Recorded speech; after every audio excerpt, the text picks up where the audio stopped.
there isn't necessarily a reason why a priori you should just feel good about yourself. But if you can view yourself acting in a courageous and forthright manner and encountering the world and trying to improve your lot and taking risks, you know, in a non-naive way, well, then you have something that you can comfort yourself with at night when you're wondering what the whole damn point of your futile and miserable life.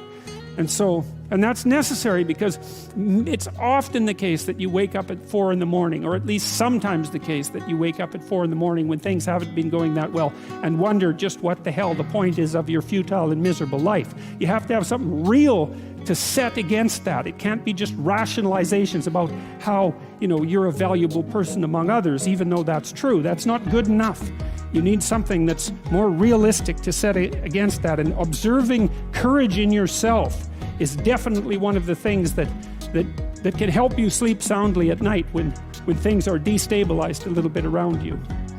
The guys at the top who become the best, where you call them the dominators, the GOAT of your field or whatever it is, they don't let too many terrible days create negative momentum for themselves. They don't do it. They're just not gonna do it. They're obsessed about stacking good and great days.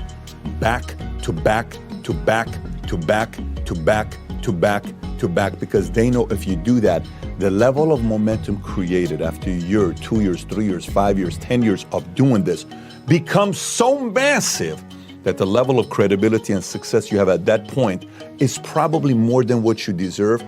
The reason for it is because for 10 years you created so much momentum that it goes like this. Buffett was worth $52 million at 52 years old, whatever the number is, right? He's worth $100 billion today. That's the idea. The first thing I would say is, well, you should be afraid of taking risks and pursuing something meaningful.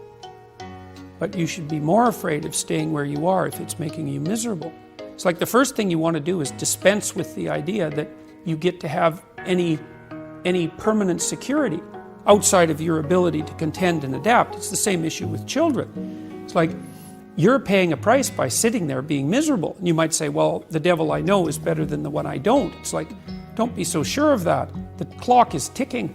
Yeah, and if you're miserable in your job now and you change nothing, in 5 years you'll be much more miserable and you'll be a lot older. Well, I don't remember now, I'm not talking about what makes you happy. It's a luxury to pursue what makes you happy. It's a moral obligation to pursue what you find meaningful. The most discouraging times were when you're putting effort and you're not seeing progress or results.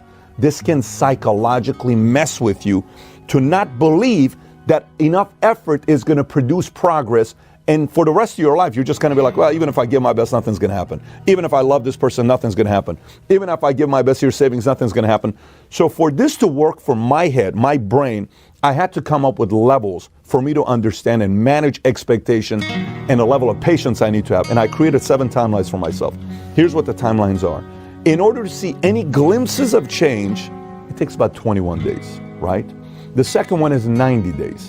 Anything that I did to my business, a new idea I implemented, I said, here's what we're gonna start doing every week on the such and such day. And I'm like, okay, first week, no results. Second week, no results. Third week, no results. Fourth week, no results. Fifth week, a little bit of results. Sixth week, a little bit of results. 7th week, a little bit of results. It's not really working, let me drop it. 90 days, that's only 7 weeks. 8 weeks, 9 weeks, 10, 11, 12. 13th week, bam! Oh, this works. I'm glad I stuck with it for 90 days. So far we have what? 21 days, 90 days, then it's 12 months, then it's 36 months, then it's 5 years, 10 years, 20 years. Here's how you gotta look at it. So again, 21, 90, 12 months, 3 years, 5 years, 10 years, 20 years.